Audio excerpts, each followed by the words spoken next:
in their stride.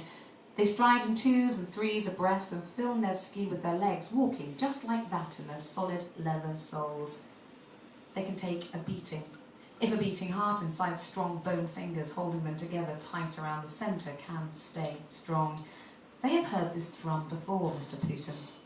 They know it and can play it like hard sleet on Thursdays with pale blue hands. They can pass, and they wait for this rough music to pass. Churches. Petersburg girls, Mr. Putin, no prayer. You need not fear them in their piety as they long for churches on the pale sheets of the sky. Petersburg girls see Petersburg churches and they crave them with their soft tipped domes, each one tilting and rounding, yes, high and upwards as orthodoxy demands. All for a love of orthodoxy, these Petersburg girls ache to kneel in dark private cloisters before the holy places and in the service of the woman painted in rich high blue, who, the most pious will tell you, had never known a man. When she is there mounted above them, they set to work at their prayers, Mr. Putin.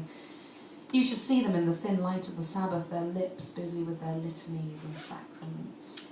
Their devotions go on and are contagious.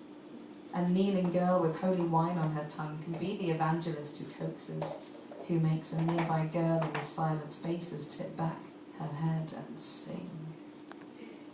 Land.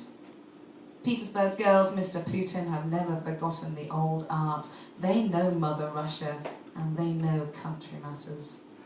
They spring from the country and they go back to the country because in the solitude and the silences the country is ready for them to make do and eat. Petersburg girls have lived through starvation before. They know emptiness and waiting. When the land is warm and ready after the thaw or the truce or the changing of something, they go to and put their backs into it. It needs a strong arm and a steady wrist to plough deep into the land that the spring rain has made wet. For the love of country, Mr. Putin, they labour uncomplainingly. A Russian loaf is dark bread, some shades darker than the snowy cloth it comes nestled in. They raise up soft loaves for the taking. They know what hunger is, and to find the rich warm centres they need only gently split them with their thumbs. Fur.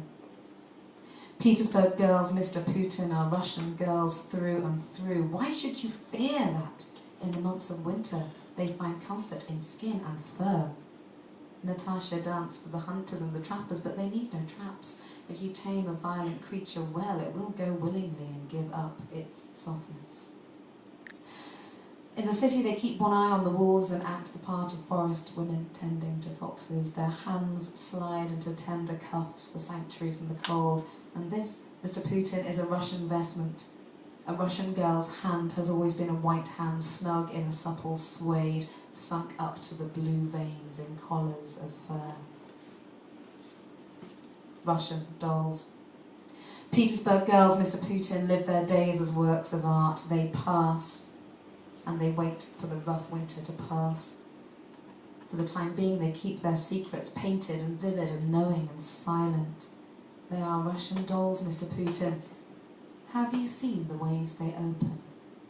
The one slipping into the other as they were meant to, in the places they were meant for. There are thousands of dolls, Mr. Putin. They open in the middle and fill each other, flush and fierce. Thousands, not breaking, flushing, fitting.